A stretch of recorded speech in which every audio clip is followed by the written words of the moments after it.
Hello everybody. Thought it is important that take some time and trying to dispel some of these rumors, some of these conspiracy theories that's been coming up, propping up. It's actually getting pretty ridiculous now. And this is in regards to the shootings here in Las Vegas. Some of these conspiracy theories are so ridiculous, I'm embarrassed to even have to address them. Yeah, there were people shot, there were people killed. These are not crisis actors. I see one more of those, I think I'm going to scream. Yes, my nephew was shot. Looks like a .308 round right through the chest. He's very fortunate. It didn't hit any vital organs.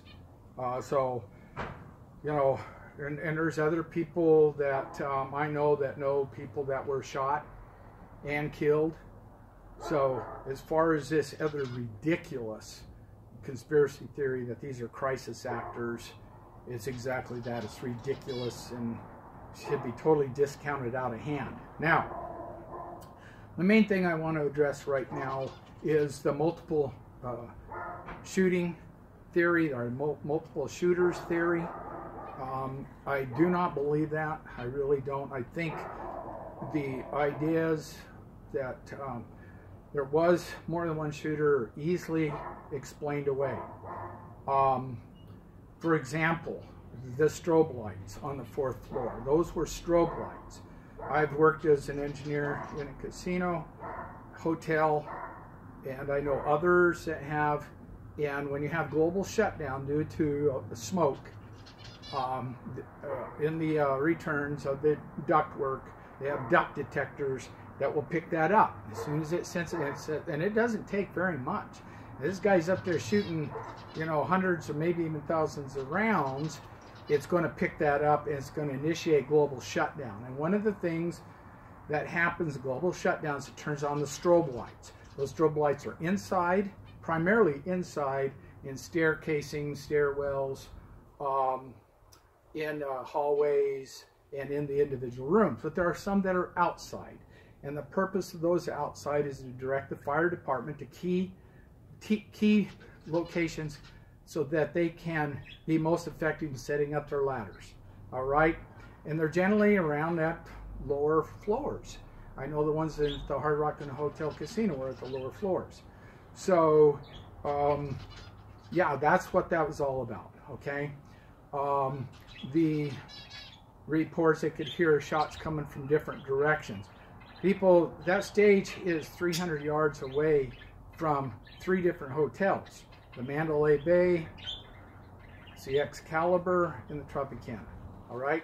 Plus there's some other big structures there also.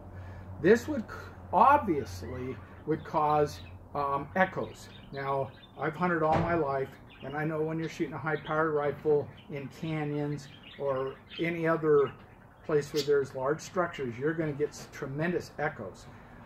If there's somebody shooting a semi-automatic rifle, and I did say semi-automatic, obviously you're going to get all kinds of echoes. It's going to sound like a lot of different directions and different shooters, more than one shooter. That's what it's going to sound like. And those bullets, those casinos are 600 yards away from each other approximately. You're going to get bullets hitting those other casinos. This is why you're getting all these different reports that there was active shooters in different casinos. The other thing that I want to address is the floor. Some of these suites are huge. Now, those knocked out windows were on the same floor. They were the same room or rooms, because if you reserve more than one room, you can reserve rooms side by side and they just open the doors between them. All right, so that would explain that. As far as this gentleman getting all these firearms, I take that back. He's not a gentleman, but this individual getting these firearms there, that would not be that hard. He was there for 5 days. You can bring up luggage every single day, and you can hide a lot of stuff. I mean, you can take a lot of luggage up to that room at any given point. Easily could have got all those weapons into that room. So, at this point, I've looked at this. And most people know I'm not really fond of the Metro Police Department. I do have friends that are in the Metro Police Department. But I can't see any real discrepancies. I really can't.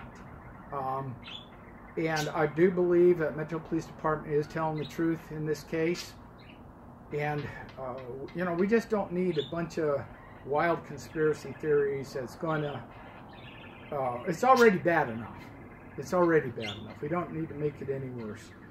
And, you know, this has been a warning that's been out throughout the Las Vegas Valley for some time, because we are the entertainment capital of the world.